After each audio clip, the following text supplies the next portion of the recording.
ஹல்லேலூயா. ஆண்டவராகிய இயேசு கிறிஸ்துவ நாம் மகிமைப்படுவதாக. இந்த காலை வேளையிலும் உங்களோடு இருக்க தேவனாகிய கர்த்தர் செய்த மேலான கிருபைக்காக ஆண்டவரை நன்றியோடு துதிக்கிறேன். நல்ல பாடல்கள், நல்ல ஜெபங்கள். ஹல்லேலூயா. கர்த்தர் எல்லாவற்றையும் நமக்கு கொடுத்தார். சந்தோஷம். Praise the lord. Hallelujah, hallelujah. இன்றைக்கு ஒரு சிறிய செய்தியை உங்களோடு கூட நான் பகிர்ந்து கொள்ள ஆசைப்படுகிறேன். அதற்கு ஆதாரமாக 2 கொரிந்தியர் 5ஆம் அதிகாரம் 17ஆம் வசனத்தை வாசிங்கள். 2 கொரிந்தியர் 5:17. இப்படி இருக்க ஒருவன் கிறிஸ்துவுக்குள் இருந்தால் புது சிருஷ்டியா இருக்கிறான், பழையவைகள் ஒளிந்து போயின, எல்லாம் புதிதாயின. ஆமென். Price the Lord. இப்படி இருக்க ஒருவன் கிறிஸ்துவுக்குள் இருந்தால் அவன் புது சிருஷ்டியாய் இருக்கிறான். ஹல்லேலூயா. பழையவைகள் எல்லாம் ஒளிந்து போயின. கிறிஸ்துவுக்குள் இருப்பவர்களை நாம் எப்படி அறிந்து கொள்ளலாம்? கிறிஸ்துவுக்குள் இருக்கிறவர்களுடைய சுபாவங்கள் எப்படி இருக்கும்? அதுதான் செய்தியினுடைய தலைப்பு. கிறிஸ்துவுக்குள் இருப்பவர்கள். அன்பான தேவனுடைய பிள்ளையே, ஒருவன் கிறிஸ்துவுக்குள் இருக்கிறான் என்று சொன்னால் வேதம் சொல்லுகிறது, கிறிஸ்துவுக்குள் இருந்தால் அவன் புதிய சிருஷ்டியாயிருக்கிறான். அவனுடைய வாழ்க்கையில் பழையவைகள் எல்லாம் ஒளிந்து போயின என்று வேதம் சொல்லுகிறது. அப்போ கிறிஸ்துவுக்குள் இருக்கிறவங்கள் நல்ல ஒருவேளை கிறிஸ்தவ பெயர் வைத்ததினால் கிறிஸ்துவுக்குள் இருக்கிறவன் அல்ல, ஆலயத்துக்கு போகிறதுனாலே அவன் கிறிஸ்துவுக்கு உள் இருக்கிறவன் அல்ல, ஜெபிக்கிறதுனால அவன் கிறிஸ்துவுக்கு உள்ள இருக்கிறவன் அல்ல. எல்லாரும் ஜெபிப்பாங்க, சரிதானே? எல்லாரும் ஜெபிப்பாங்க, அப்படி அல்ல. அருமையான தேவனுடைய பிள்ளையே, நம்முடைய வாழ்க்கையில் எல்லா பாவக்கரைகள் எதுவும் இல்லாமல் பரிசுத்தமாக வாழ வேண்டும். அதுதான் கிறிஸ்துவுக்குள் இருக்கிறவர்களுடைய சுபாவம். Praise the lord. ஹல்லேலூயா. அப்படி நம்ம கிறிஸ்துவுக்குள் இருக்கும் பொழுது பழையவைகள் எல்லாம் ஒளிந்து போகணும். புதிய ஒரு மனுஷனாக நம்ம வாழணும். கிறிஸ்துவுக்கு உள் இருக்க வேண்டும். அது என்னவென்று சொன்னால், கிறிஸ்து நமக்குள்ளே இருக்கணும். கிறிஸ்துவை போல வாழ வேண்டும்.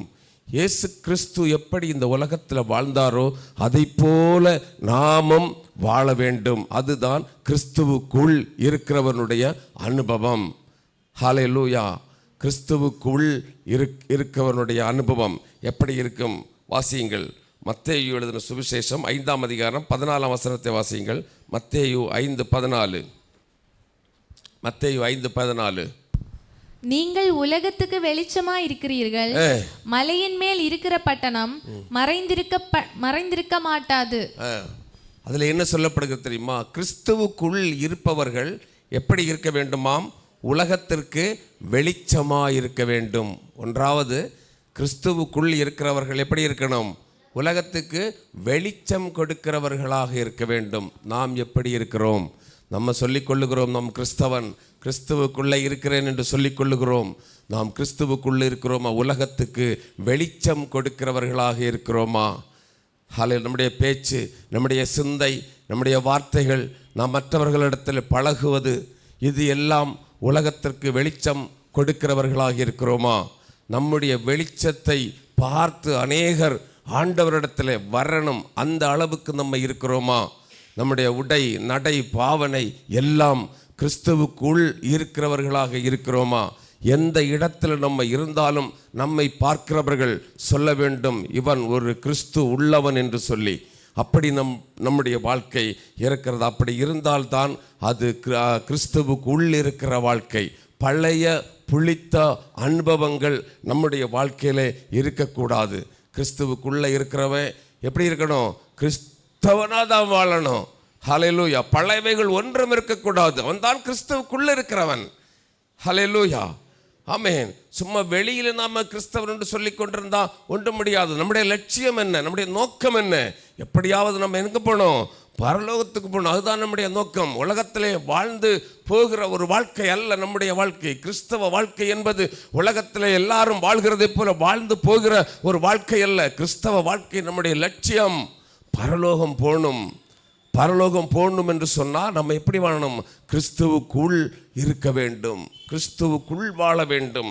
வாசியங்கள். எபேசியர் 4ஆம் அதிகாரம் 25, 26 வசனங்களை வாசியங்கள். 27. எபேசியர் 4ஆம் அதிகாரம் வாசிங்க. அன்றியும் நாம் ஒருவருக்கொருவர் அவயவங்களா இருக்கிறபடியால் பொய்யை நம்ம என்ன செய்யணும் பாருங்க, கிறிஸ்துவுக்குள் இருக்கிறவன் என்ன செய்யணும்? பொய்யை களைய வேண்டும். பொய் சொல்லக்கூடாது. வேதம் சொல்லுகிறது, பொய்யர் அனைவரும் இரண்டாம் மரணமாகிய அக்கினியும் கந்தகம் எரிகிற கடலிலே தள்ளப்படுவார்கள் என்று வேதம் சொல்லுகிறது. அப்படி என்று சொன்னால் ஒருத்தன் கிறிஸ்துவுக்குள் இருக்கிறான் என்று சொன்னால் எந்த சூழ்நிலையிலும் என்ன சொல்லக்கூடாது? பொய் சொல்லக்கூடாது. ஹல்லேலூயா. பொய் சொன்னா எங்க போக முடியாது? பரலோகம் போக முடியாது. வேதம் அதைத்தான் சொல்லுகிறது. பொய்யர் அனைவரும் இரண்டாம் மரணமாகி அக்கினியும் கந்தகம் எரிகிற கடலிலே தள்ளப்படுவார்கள் என்று வேதம் சொல்லுகிறது. அதுதான் கிறிஸ்துவுக்குள் இருக்கிறவன் பொய்யை களைய வேண்டும். அடுத்து வாசிங்க. நீங்கள் கோபம் கொண்டாலும் என்ன செய்யலாம்? பாவம் செய்யக்கூடாது. கோபத்தினால தான் என்ன வருது? கொலை நடக்கிறது எல்லாம் எதனால வருது? கோபத்தினால வருது. கோபம் கொள்ளக்கூடாது. ஹல்லேலூயா. பாவம் செய்யக்கூடிய அளவில் எந்த கோபமும் நமக்கு வரக்கூடாது. அடுத்து வாசிங்க. சூரியன் அஸ்தமிக்கிறதுக்கு முன்னாக அடுத்து வாசிங்க. உங்கள் எரிச்சல் தனிய கடவது. எரிச்சல் இருக்கக்கூடாது. அதுதான் கிறிஸ்துவுக்குள்ள இருக்கிறவன். கிறிஸ்துவுக்குள்ள இருக்கிறவனை நம்ம எப்படி அறிந்து கொள்ள முடியும்? நம்முடைய வாழ்க்கையில் எரிச்சல் இருக்கக்கூடாது. எரிச்சல் சொன்னால் அடுத்தவங்களை பார்த்து பொறாமைப்படுதல், எரிச்சல்கள், கோபங்கள், இவைகள் ஒன்றும் கிறிஸ்துவுக்குள் இருக்கிறவனுக்கு இருக்கக்கூடாது. இவைகள் இருந்தால் அவன் பரலோகம் போக முடியாது.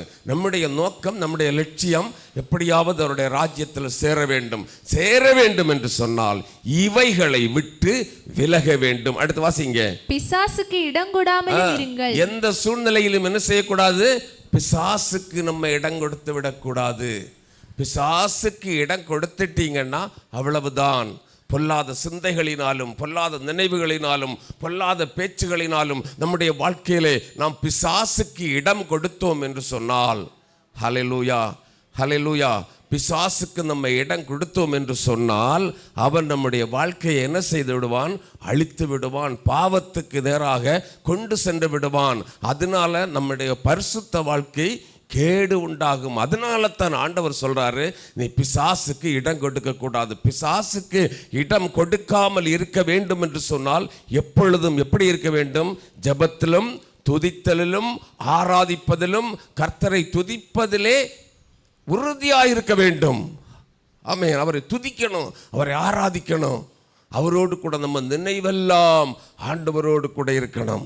நம்முடைய சிந்தையெல்லாம் நல்ல சிந்தையாக இருக்கணும். ஆண்டவரோடு கூட உள்ள சிந்தையாக இருக்க வேண்டும். இல்லை என்று சொன்னால் பிசாசு உள்ளே புகுந்து விடுவான். அப்படித்தானே ஏதேன் தோட்டத்தில் நடந்தது. அப்படித்தானே தனியாக இருக்கும் பொழுது பிசாசு வருகிறான். ஹலோ ஏவாளை எப்படி இருக்கிறேன்? அப்படித்தானே ஏவாளை எப்படி இருக்கிறேன்னு கேட்குறான். நல்லா இருக்கிறேன். சாப்பிட்டியா? ஆமாம் சாப்பிட்டேன். என்ன சாப்பிட்டேன்? எல்லா பழமும் சாப்பிட்டேன். ஆண்டவர் ஏதாவது சொன்னாரா? ஆமாம் சொன்னார். என்ன சொன்னார்? நடுவில் இருக்கிற இந்த விருட்சத்தின் கனியே சாப்பிடக்கூடாதுன்னு சொன்னார். ஓஹோ அப்படியா? எப்படி தந்திரமா அவர் இடைப்படுவான். இதே போல தான் இந்த உலக வாழ்க்கையிலும் நம்மிடம் பிசாசு தந்திரமாக ஏதாவது ஒரு வழியிலே நம்ம என்ன செய்வான்? இடரலடைய செய்து விடுவான். அதனால தான் வேதம் சொல்லுகிறது, நீ பிசாசுக்கு இடம் கொடுக்காத. தந்திரமான பேச்சுக்களுக்கு, தந்திரமான உபதேசங்களுக்கு, தந்திரமான நண்பர்களுக்கு நம்ம என்ன செய்யக்கூடாது? நம்முடைய வாழ்க்கையில இடம் கொடுக்க கூடாது. ஹல்லேலூயா. அப்படி இடம் கொடுத்ததுனால தான் ஏதேனிலே ஆதாமும் ஏவாளும் என்ன செய்தார்கள்? தோற்றுவிட்டார்கள். அன்பான தேவனுடைய பிள்ளையே, இந்த நாளிலே கிறிஸ்துவுக்குள் இருக்கிற நமக்கு, ஒருவன் கிறிஸ்துவுக்குள் இருந்தால் அவன் புதிய சிருஷ்டியாயிருக்கிறான். கிறிஸ்துவுக்குள்ள இருக்கிறவன் இப்படிப்பட்டவைகளை என்ன செய்ய வேண்டும்? விட்டு விலகி பிசாசுக்கு இடம் கொடுக்காமல் வாழ வேண்டும். அடுத்து தொடர்ந்து வாசிங்க. 27ஆம் வசனமா. திருடுகிறவன் இனி திருடாமல் குறைச்சல் உள்ளவனுக்கு கொடுக்கத்தக்கதாக தனக்கு உண்டாயிருக்கும்படி தன் கைகளினால் நலமான வேலை செய்து பிரயாசப்பட கடவன். கெட்ட வார்த்தை ஒன்றும் உங்கள் வாயில் இருந்து புறப்பட வேண்டாம். கெட்ட வார்த்தைகள், கிறிஸ்துவுக்கு உள்ள இருக்கிறவன சொல்றேன், கெட்ட வார்த்தைகள் ஒன்றும் உங்கள் வாயிலிருந்து என்ன செய்யக்கூடாது? புறப்படக்கூடாது. ஹல்லேலூயா. அதுதான் கிறிஸ்துவுக்குள்ள இருக்கிறவன். அன்பான தேவனுடைய பிள்ளை, நம்ம எப்படி இருக்கிறோம்? நம்ம கிறிஸ்துவுக்குள்ள இருக்கிறோமா? யோசித்து பார்ப்போம். நம்முடைய வாழ்க்கை எப்படி இருக்கிறது? ஒன்று, கிறிஸ்துவுக்கு உள் இருக்கிறவன் வெளிச்சம் கொடுக்கிறவனாய் இருக்க வேண்டும். இவைகள் நம்முடைய வாழ்க்கையில் இருக்கக்கூடாது.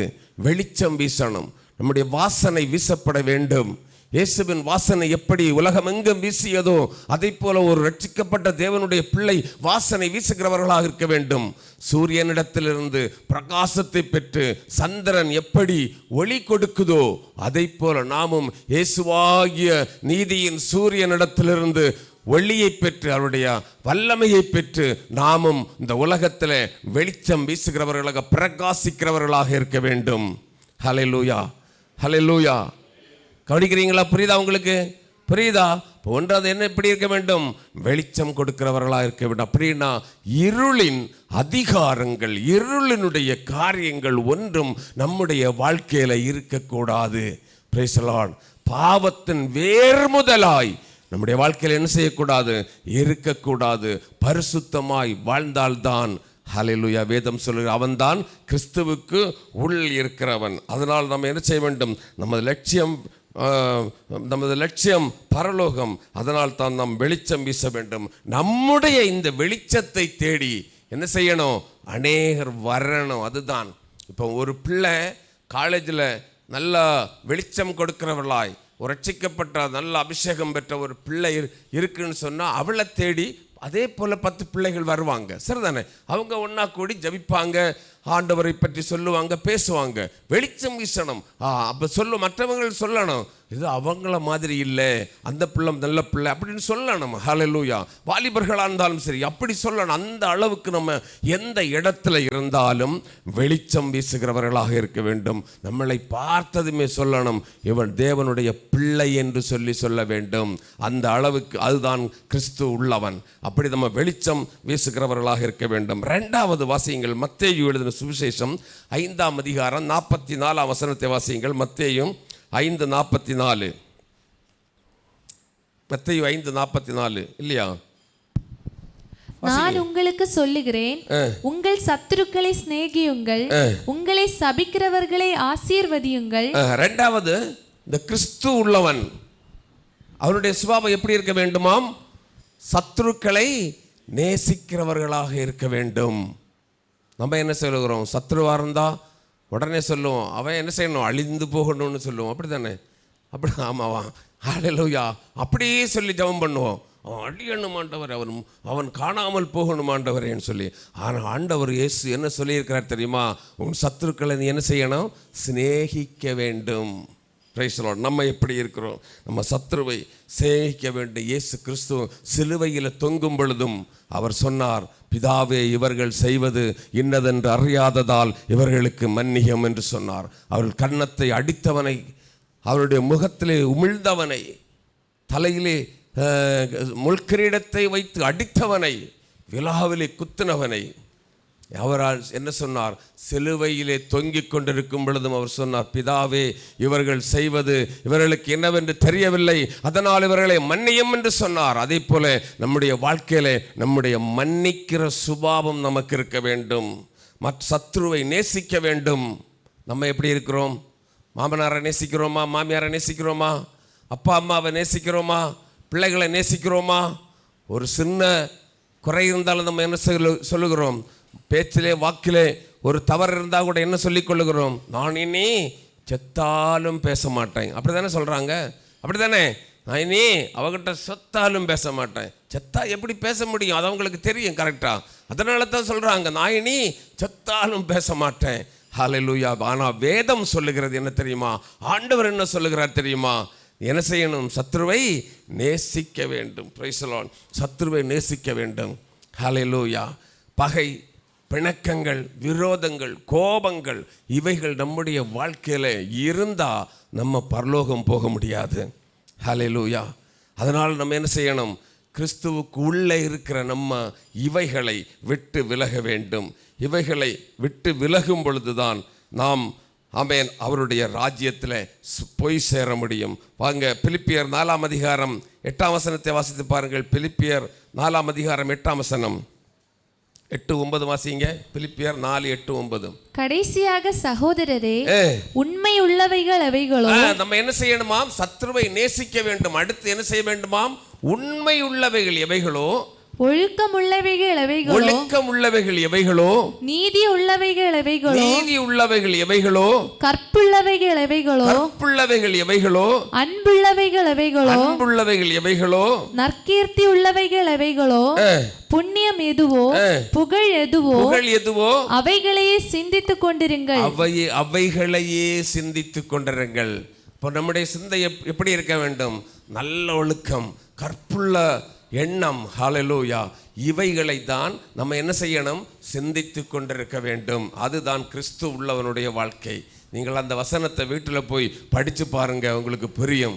கிறிஸ்து உள்ளவன், கிறிஸ்து நம்முடைய உள்ளத்தில் இருக்கிறார் என்று சொன்னால் நம்ம இப்படிப்பட்ட காரியங்களை என்ன செய்யணும்? சிந்தித்து கொண்டிருக்க வேண்டும். ஹல்லேலூயா. 2 நம்ம என்ன செய்யணும்? பிரகாசிக்க வேண்டும், வெளிச்சம் வீசுகிறவர்களாக இருக்க வேண்டும். 2வது மற்றவர்களை மன்னிக்கிறவர்களாக இருக்க வேண்டும். 3வது வாசியுங்கள், மத்தேயு எழுதின சுவிசேஷம் 6ஆம் அதிகாரம் 31, 32, 33 வசனங்களை வாசிங்க. ஆகையால் எண்ணத்தை உண்போம், எண்ணத்தை குடிப்போம், எண்ணத்தை உடுப்போம் என்று கவலைப்படாதிருங்கள். இவைகளெல்லாம் அஞ்ஞானிகள் நாடி தேடுகிறார்கள். இவைகளெல்லாம் உங்களுக்கு வேண்டியவைகள் என்று உங்கள் பரமபிதா அறிந்திருக்கிறார். போதும். 3வது, கிறிஸ்துவுக்கு உள்ள இருக்கிறவன் என்ன செய்ய வேண்டுமா தெரியுமா? நாளையை குறித்து கவலைப்படக்கூடாது. ஒரு அலையில சொல்லுங்களேன், சத்தமாக சொல்லுங்க, ஒன்றும் பிரச்சனை இல்லை. ஹல்லேலூயா சொல்லுங்க. ஹல்லேலூயா. நாளைய குறித்து என்ன செய்யக்கூடாது? கவலைப்படக்கூடாது. நாளைய தினத்தை பற்றி யாருக்காவது தெரியுமா? நமக்கு தெரியுமா? இன்றைக்கு என்ன இருக்குன்னு? நேற்று கண்ட மனுஷனை இன்னைக்கு காண முடியல, இன்னைக்கு கண்ட மனுஷன் நாளை காண முடியும்னு சொல்ல முடியாது. நாளைய பற்றி நம்ம என்ன செய்யக்கூடாதாம்? கவலைப்படக்கூடாது. ஒரு கிறிஸ்து நம்ம கூட இருக்கிறார் என்று சொன்னால் வேதம் சொல்லுகிறது, நாளைய குறித்து நீ கவலைப்படாத, நாளைக்கு உள்ள பாடு என் பொறுப்பு. ஹல்லேலூயா. என் பொறுப்புன்னு ஆண்டவர் சொல்றார். நான் பார்த்துக்கிறேன், பரமபிதா அதை பார்த்து கொள்ளுவார். அப்புறம் நீ கவலைப்படுவதனால என்ன செய்ய முடியாது? ஒன்றும் கூட்டவும் முடியாது, குறைக்கவும் முடியாது. அதனால் அடி ஒன்றுக்கும் என்ன செய்யக்கூடாது? கவலைப்படக்கூடாது. உனக்கு எல்லாம் என்ன வேண்டும் என்பது ஆண்டவருக்கு தெரியும், ஆண்டவர் பார்த்து கொள்வார். ஆனால் நம்ம என்ன செய்கிறோம்? விடிஞ்சா கவலை, அப்படித்தானே? இருட்டுனா கவலை, தூங்குனா கவலை. கவலைப்படுகிறதுனால எதையாவது கூட்ட முடியுமா? எதையாவது கூட்ட முடியுமா? எதாவது கூட்ட முடியுமா? கூட்ட முடியுமா? ஒன்றுமே பண்ண முடியாது. ஆனால் உங்கள் கவலைகளை நீங்கள் என்ன செய்யணும்? ஆண்டவரிடத்தில் சொல்லி பாருங்க. ஹல்லேலூயா. அவர் உங்களுக்கு உதவி செய்வார். வேதம் சொல்லுகிறது, பரமபிதா இவைகளை எல்லாம் உங்களுக்கு தருவார், அறிந்து வைத்திருக்கிறார். கீழே வாசிங்க, தொடர்ந்து வாசிங்க. முதலாவது தேவனுடைய ராஜ்யத்தையும். முதலாவது இந்த கவலைப்படுவதை விட்டுவிட்டு தேவனுடைய ராஜ்யத்தையும் அவருடைய நீதியையும் தேடுங்கள். அப்பொழுது உலகத்தில் இவைகள் எல்லாம் உங்களுக்கு என்ன செய்யுமாம்? கூட கொடுக்கப்படுமாம். ஹல்லேலூயா. உலகத்தில் நம்ம கவலைப்பட்டு ஆமென், நம்ம சோர்ந்து போறதை விட்டுட்டு நம்ம என்ன செய்யணுமாம்? கவலைப்படாத முதலாவது தேவனுடைய ராஜ்யத்தையும் அவருடைய நீதியையும் நம்ம தேட வேண்டும். ஹல்லேலூயா. தேடும் பொழுது மீதி உள்ளதெல்லாம் கர்த்தர் உங்களுக்கு என்ன செய்வார்? கொடுப்பாரு. இப்போது ஒரு பழைய கதை சொல்லுவாங்க. எப்படி தெரியுமா? இப்போ ஹோட்டலில் போகிறீங்க, சாப்பிட்றீங்க, 4 இட்லி வாங்கின என்ன தருவாங்க? சட்னி தருவாங்க, எல்லாம் சாம்பார் தருவாங்க. சட்னி சாம்பார் கவனிங்க. இட்லி வாங்கினா என்ன தருவாங்க? சட்னி சாம்பார்லாம் ஃப்ரீயாக தருவாங்க. இட்லிக்குள்ளே காசு கொடுத்தா போகிறோம். சரி, நீங்கள் சும்மா ஹோட்டலில் போய் எனக்கு ஒரு பக்கெட்டு சாம்பாரும் சட்னியும் தரணும்னு கேட்டு பாருங்கள், தருவாங்களா? தரவே மாட்டாங்க. இந்த சென்னையில் எல்லாம் நாங்கள் இருக்கும் பொழுது இந்த காய்கறி கடையில் காய் வாங்கும் பொழுது இந்த மல்லித்தழை இருக்குல்ல, தெரியுங்களா? மல்லித்தழையும் இந்த கறிவேப்பிலையும் இலவசமாக கொடுப்பாங்க. நீங்கள் போய் காய்கறி வாங்காமல் இந்த மல்லித்தழையும் கறிவேப்பிலையும் இலவசமாக கொடுங்கன்னு கேட்டால் தருவானா? அந்த கும்பலங்க விட்டுத கத்தியால் என்ன செய்வான்? வெட்டி விட்டுருவான். அதே போல தான் நீ முதலாவது தேவனுடைய ராஜ்யத்தையும் அவருடைய நீதியையும் தேடு, அப்பொழுது இவைகள் எல்லாம் கர்த்தர் உங்களுக்கு தருவார். விசுவாசிக்கிறவங்க அல்லேலூயா சொல்லுங்களேன். அதுதான் கிறிஸ்து உள்ளவன் அப்படித்தான் இருக்க வேண்டும். ஆண்டவரை தேட வேண்டும், அவருடைய ராஜ்யத்தை தேடுங்க. அவர் இந்த உலகத்தில் உள்ளது உங்களுக்கு தேவையானது அவர் தருவார். எல்லாம் இலவசமாக உங்களுக்கு வேதம் சொல்லுகிறது, கூட கொடுக்கப்படும் என்று சொல்லப்படுகிறது. ஹல்லேலூயா. நீ தேவனுடைய ராஜ்யத்தை தேடணும். நம்ம என்ன செய்கிறோம்? தேவனுடைய ராஜ்யத்தை தேடாம அதையெல்லாம் அந்த பக்கம் விட்டு உலகத்தில் உள்ள காரியங்கள் எல்லாம் வேண்டும் என்று தேடுகிறோம். அப்படித்தானே? கிடைக்கவே கிடைக்காது. முதலாவது நீங்கள் தேவனுடைய ராஜ்யத்தையும் அவருடைய நீதியையும் தேடும் பொழுது உலகத்தில் உள்ள காரியங்கள் எல்லாவற்றையும் கர்த்தர் உங்களுக்காக செய்து தருவார். வேதம் அதைத்தான் சரியாக சொல்லுகிறது, உனக்காக நான் யாவையும் செய்து முடிப்பேன். Price the Lord. அன்பான தேவனுடைய பிள்ளைகளே, நம்ம அதனால என்ன செய்ய வேண்டும்? ஒரு கிறிஸ்து உள்ளவன் நாளைய குறித்து நம்ம என்ன செய்யக்கூடாது? கவலைப்படக்கூடாது. ஹல்லேலூயா. இப்போ நம்ம பார்த்தீங்கன்னா ஒரு பிள்ளை தனியாக இருக்குன்னு வச்சுக்கோங்க. அந்த பிள்ளைகிட்ட நம்ம ஏதாவது திட்டி சரிதானே, ஏதாவது அந்த பிள்ளையை முறைச்சி பார்த்தோன்னு வச்சுக்கோங்க, அந்த பிள்ளை என்ன செய்யும்? அழுது விடும். சின்ன பிள்ளைங்க என்ன செய்யும்? அழுது விடும். ஆனால் அந்த பிள்ளை அப்பாவோட கரத்தை பிடிச்சிருந்துன்னு வச்சுக்கோங்க, அப்பா பக்கத்தில் உட்காந்து அந்த பிள்ளை அழுமா? நீ போடான்னு சொல்லும். அப்படி தானே? நீ இந்த வேலையெல்லாம் என்கிட்ட நடக்காது, அப்பா பக்கத்தில் இருக்கார், நீ போயான்னு சொல்லிவிடும். அதே போல தான் ஏசப்பா நம்ம கரத்தை பிடிச்சிருந்தா இந்த பிசாசனுடைய எந்த காரியங்கள் வந்தாலும் ஹல்லேலூயா நம்ம தைரியமா சொல்ல முடியும், நீ போ, நான் பார்த்துக்கலாம். ஹல்லேலூயா. எனக்கு என் அப்பா இருக்கிறார். கல்வாரி சிலுவையிலே 2000 ஆண்டுகளுக்கு முன்பாக தன்னுடைய ஜீவனை கொடுத்து என்னை மீட்டுக் கொண்ட என்னுடைய தகப்பன் எனக்கு இருக்கிறார். அதனால் நான் ஒன்றுக்கும் கவலைப்பட வேண்டிய அவசியம் இல்லை என்று தைரியமாக சொல்லலாம். ஹல்லேலூயா. அப்படி சொல்லணும்னு சொன்னா யாருக்குள்ள இருக்கணும்? கிறிஸ்துவுக்குள் இருக்க வேண்டும். ஹல்லேலூயா. இயேசுவுடைய ஆண்டவருடைய நம்முடைய இரட்சகருடைய நம்முடைய மேய்ப்பனுடைய கரத்தை நம்ம பற்றி கொண்டிருக்க வேண்டும். அதனால தான் வேதம் சொல்லுகிறது, கிறிஸ்துவுக்குள்ள இருக்கிறவன் நாளைய குறித்து நம்ம என்ன செய்யக்கூடாது? ஒன்றுக்கும் கவலைப்படவே கூடாது. நாளையத்தை கர்த்தர் பார்த்து கொள்ளுவார். ஹல்லேலூயா. இன்றைக்கு நம்ம என்ன செய்கிறோம்? நாளை என்ன நடக்கும்? அப்படி பிள்ளைகளுடைய வாழ்க்கை என்ன ஆகும்? கல்யாணம் எப்போ ஆகும்? என்ன ஆகும்? எது ஆகும்? படிப்பு என்ன ஆகும்? எப்போ வேலை கிடைக்கும்? எப்போ சம்பாதிப்போம்? இதைத்தான் நம்ம என்ன செய்கிறோம்? நினைத்து சிந்தித்து வேதம் வாசிக்க மறக்கிறோம், ஜெபிக்க மறக்கிறோம், ஆராதனைக்கு செல்ல மறக்கிறோம். சரிதானே? இவைகளை எல்லாம் விட்டு விடுங்க, கர்த்தர் பார்த்து கொள்ளுவார். ஹல்லேலூயா. ஹல்லேலூயா. ஆபிரகாம் தன்னுடைய மகனை பலி செலுத்துவதற்காக மோரியா மலைக்கு கொண்டு சொல்லுகிறான். அப்படிதானே? அப்போ எல்லாம் இருக்கு, விறகு இருக்கு, கத்தி இருக்குது, எல்லாம் இருக்குது. பையன் கேட்குறான், பலிக்குள்ள ஆடி எங்க அப்பான்னு சொல்லி. ஆபிரகாம் என்ன சொன்னான்? ஆண்டவர் கர்த்தர் பார்த்துக்கொள்ளுவார். யெகோவா ஈரே. ஹல்லேலூயா. நம்முடைய ஆண்டவர் யாரு? யெகோவா ஈரே. உனக்காக அவர் கருதி கொள்ளுகிறவர். Price the lord. ஹல்லேலூயா. அதனால நீங்க என்ன செய்ய வேண்டாம்? ஒன்றுக்கும் கவலைப்பட வேண்டாம். அதுதான் வேதம் சொல்லுகிறது. ஆபிரகாமுக்காக ஒரு ஆட்டுக்குட்டியை அந்த மலைக்கு மேலே ஆண்டவர் ஆயத்தப்படுத்தினார் என்று சொன்னால், 2000 ஆண்டுகளுக்கு முன்பாக பாவம் இல்லாத ஒரு ஆட்டுக்குட்டியாக நமக்காக நம்முடைய இயேசு பலியானார் என்று சொன்னால், அந்த இரத்தத்தினாலே நீயும் நானும் மீட்கப்பட்டு இருப்போம் என்று சொன்னால், உன்னுடைய தேவைகளும் உன்னுடைய காரியங்களும் எல்லாவற்றையும் அவர் சந்திக்க போதுமானவராயிருக்கிறார். ஒரு அல்லேலூயா சொல்லுங்களேன் சத்தமா.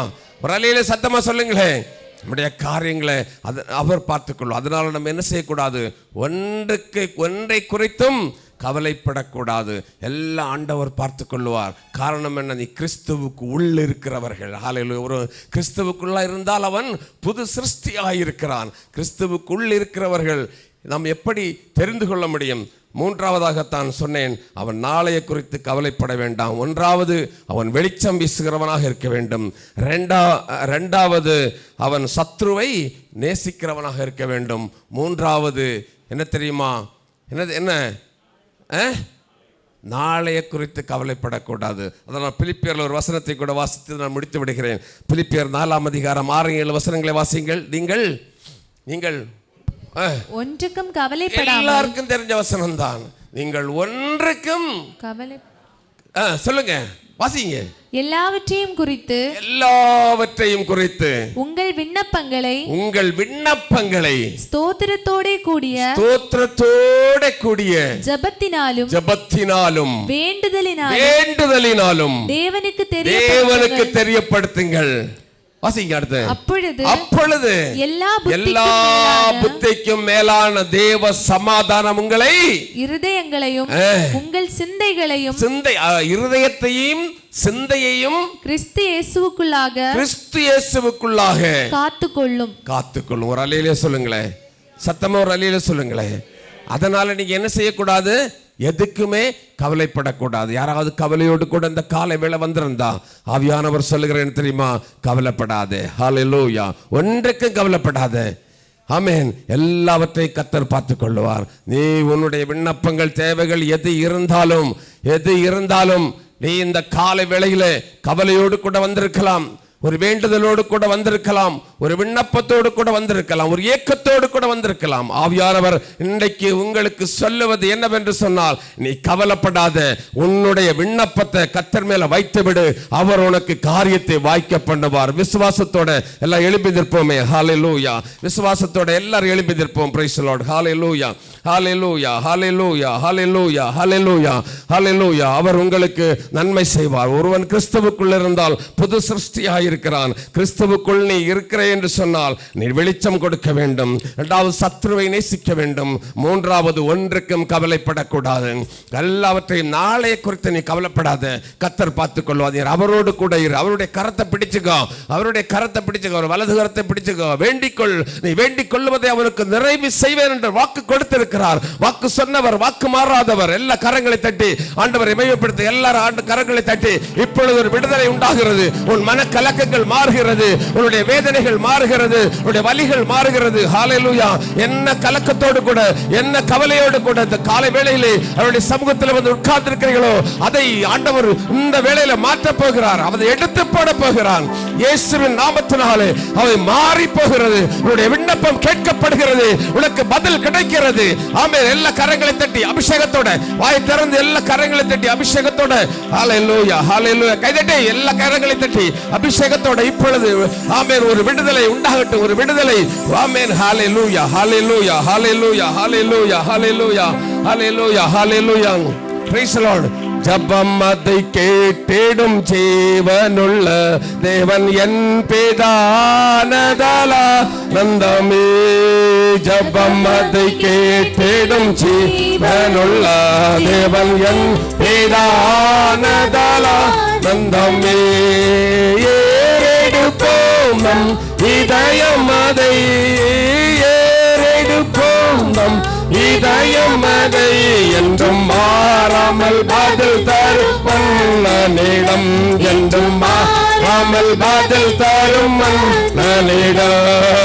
ஆனந்த பல்ல கரங்களை தட்டி எந்த ஆத்துமனேசரை புகழ்ந்திடுவே. ஆனந்த பாடல்கள் பாடிடுவேன், எந்த ஆத்துமனேசரை புகழ்ந்திடுவேன். அழைத்தவரே அவர் உண்மையுள்ளோம், அழைப்பதில் விழிப்புடன் நிறுத்தவல்லோர். அழைத்தவரே அவர் உண்மையுள்ளோம், அழைப்பதை விழிப்புடன் நிறுத்தவல்லோர். உழைத்திடுவோம் மிகவும் கமுடன், உழைத்திடுவோம் மிகவும் கமுடன். அங்கு பிழைத்திடவே அன்பர் சமூகம் அதில், அங்கு பிழைத்திடவே அன்பர் சமூகம் அதில். ஆனந்த பாடல்கள் பாடிடுவேன். எந்த கரங்களை தட்டி கரங்களை தட்டி அபிஷேகத்தோட ஹல்லேலூயா. எல்லா தேவைகளையும் ஆண்டவர் பார்த்துக்கொள்ள, உங்கள் பாரங்களை, உங்கள் கவலைகளை அவர் மேல் வைத்து விடுங்கள், அவர்கள் வைத்து விடுங்கள். ஹல்லேலூயா. இன்றைக்கு அவர் உங்களுக்கு ஒரு பரிகாரத்தை தருவார். ஹல்லேலூயா. எல்லா கரங்களை தட்டி, எல்லாரும் கரங்களை தட்டி அபிஷேகத்தோட ஹல்லேலூயா, ஹல்லேலூயா, ஹல்லேலூயா. ஆண்டவரே, இதை பார்த்து கொண்டிருக்கிற, கேட்டுக் கொண்டிருக்கிற ஒவ்வொரு பூஜைகளையும் அபரிமிதமாய் ஆசீர்வதித்தருள வேண்டும் என்று ஜெபிக்கிறோம். வியாதிகள் மாறி போவதாக, நிலவீனங்கள் மாறி போவதாக, மாறுவதாக, கட்டுகள் அவிழ்க்கப்படுவதாக, பொருளாதார தேவைகள் சந்திக்கப்படுவதாக, பிள்ளைகளுடைய யாத்திரையிலே கூட இருப்பீராக. எல்லாவித ஆசீர்வாதங்களினாலும் ஆண்டவரே நிறைத்தருள்வீராக. அந்த ஒவ்வொரு பிள்ளைகளையும் அபரிமிதமாய் ஆசீர்வதித்தருளும் ஆண்டவரே. உடைய பிரசன்னம் இறங்கட்டும் ஆண்டவரே. நன்மையினால் நிறைத்தருளும், எல்லா தேவைகளையும் சந்தித்தருளும். இயேசுவின் நாமத்தில் ஜெபிக்கிறோம் பிதாவே. ஆமென், ஆமென், ஆமென்.